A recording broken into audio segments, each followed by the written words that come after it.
Your regular programming on North Star Radio will now be suspended so you may enjoy Mark Mercer's loving, caring, and sharing. In a world gone mad, this is loving, caring, sharing.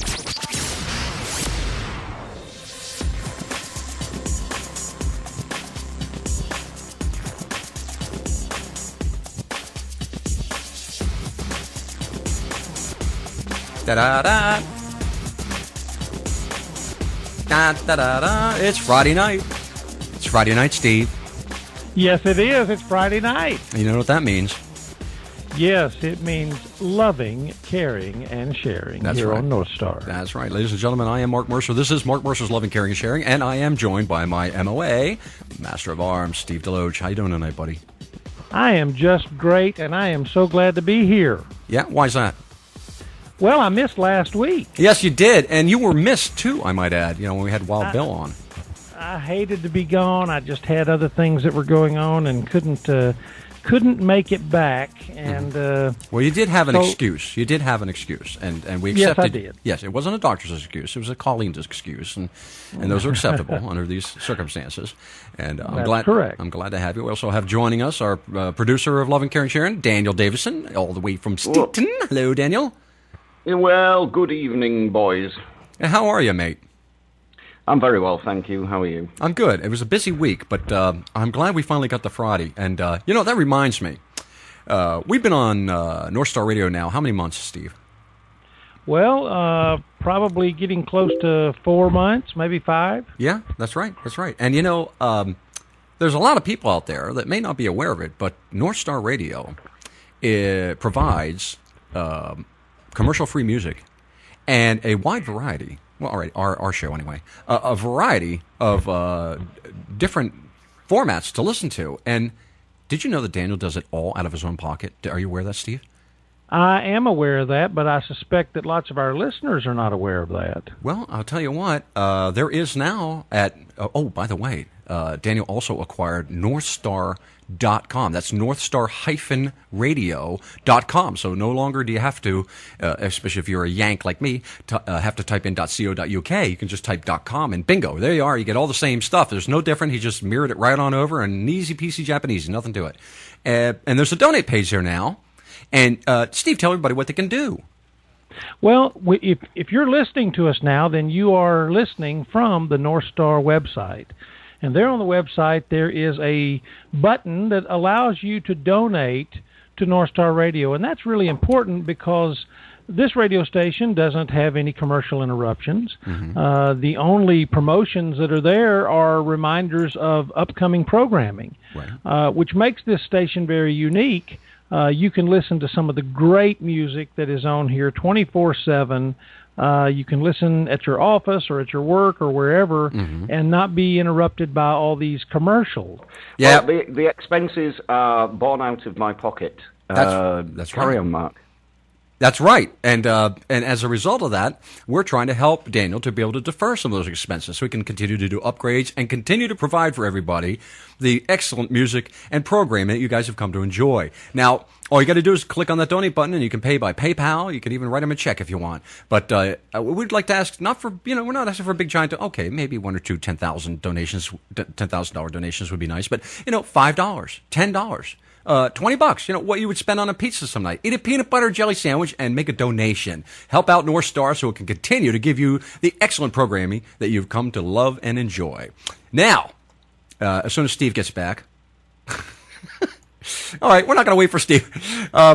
Yep, he's host on Skype. Anyway, that's Skype for you. We have with us tonight a very special guest. Somebody who I came across by way of my buddy Bill Lumen, who said, you're really going to talk to Kim Parrish because he actually got me to get a ticket to go to this upcoming event that's in Missouri. And Kim is the brainchild of all this. And joining us now at Loving, Caring, and Sharing is Kim Parrish. Kim, how are you?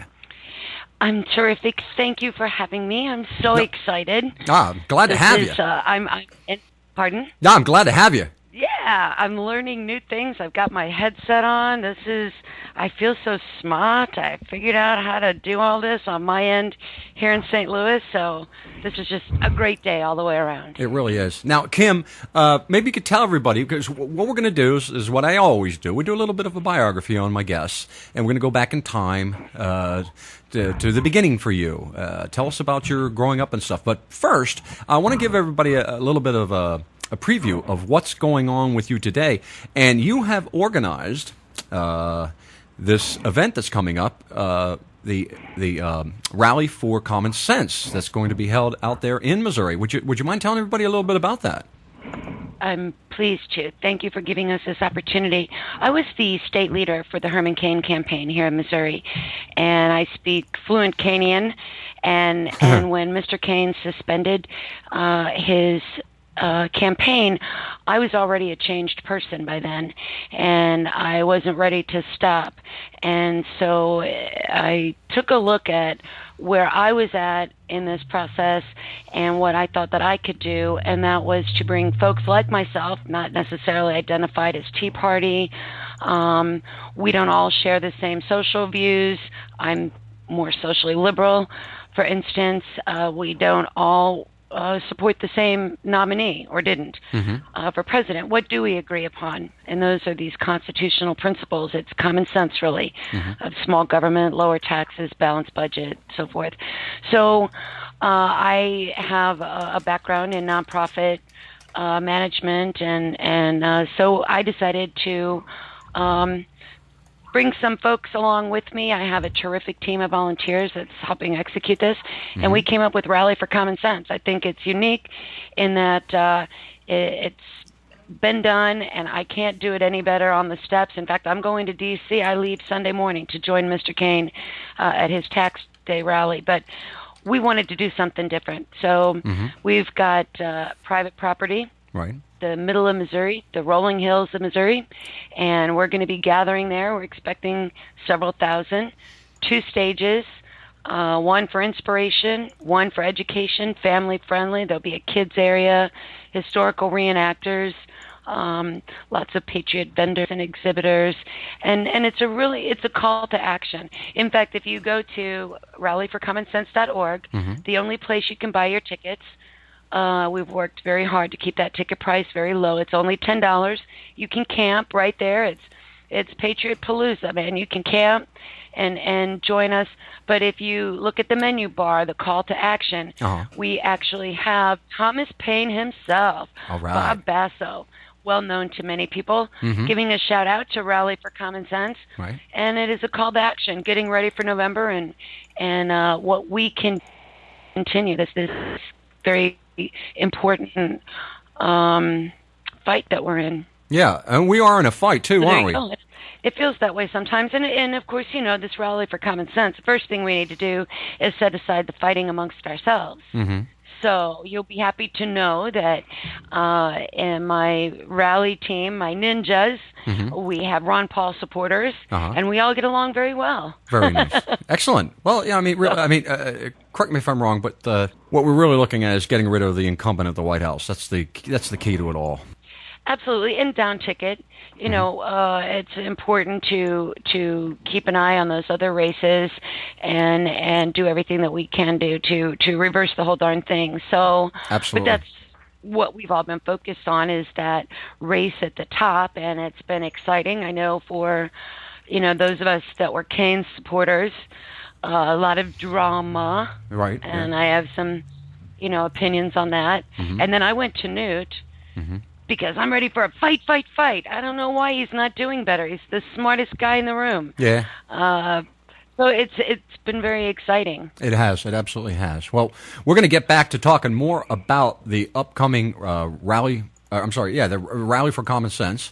And what I'd like to do is give our listeners a glimpse into the life of Kim Paris. Who is this Kim Paris anyway? Now, I put up a kind of a tongue-in-cheek advertisement earlier, the barefoot patriot, and she's hot, and because all conservative women are. Because Republican women are. That's true, and it really is, and haven't met an unhot one yet. And what I'd like to do is I'd like to go back and start like with your origins. Where'd you grow up, Kim? Well, I grew up for the most part in St. Louis, Missouri. Born in Minnesota. Oh yeah, you're a Minnesotan. I love it up north, and I miss it. Yeah. Oh yeah. Oh yeah. But yeah. It's Sarah Palin. It just makes me happy to hear her talk. Moved here in third grade, though. Right. Moved here in third grade. And so, a typical Midwestern dentist daughter. Really? So that probably describes it right there. And I'm 50. Okay. So I grew up in the 70s.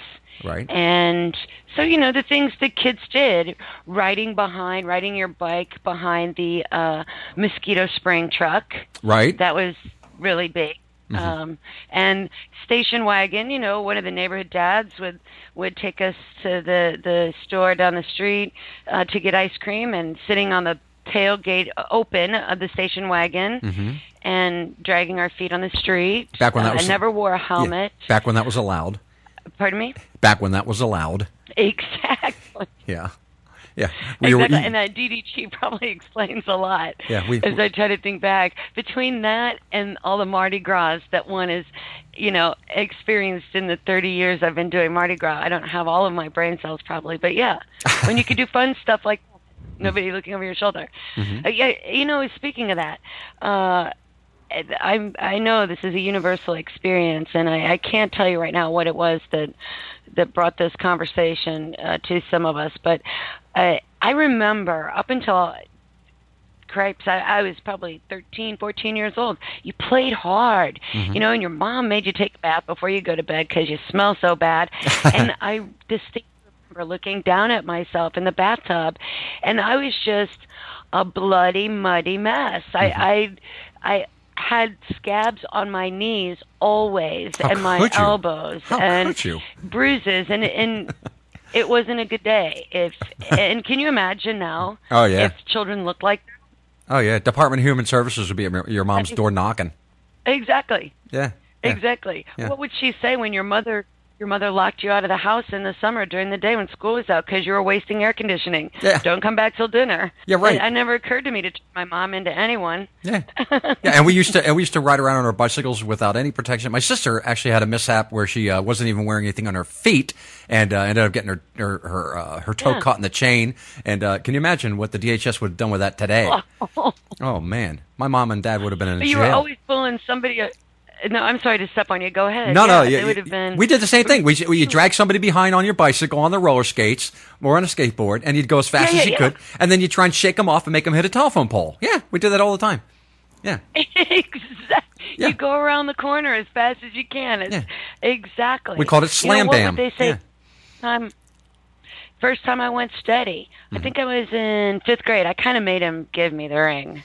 Oh. And then his older sister was our babysitter, I know, and I was so proud that I was going steady with her brother. So once word got out, then his friends, they were going to make me give the ring back, which I wouldn't, of course. Right. Hello. Yeah, it's yours. And Yeah, it's yours. It's your ring.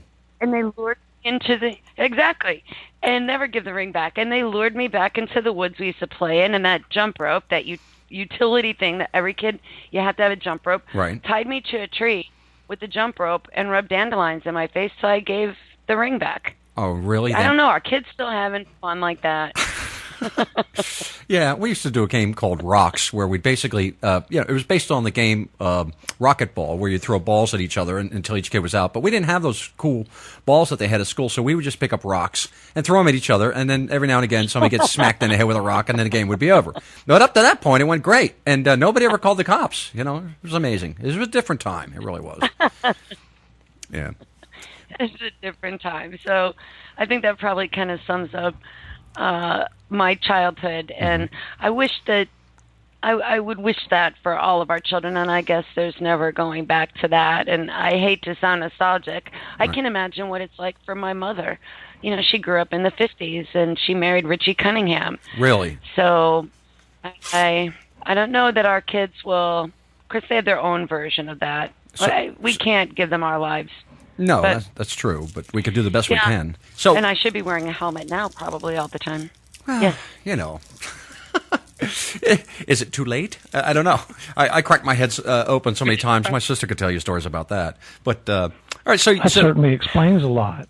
Yes, it does, Steve. Thank you for that observation. Brilliant. Yes.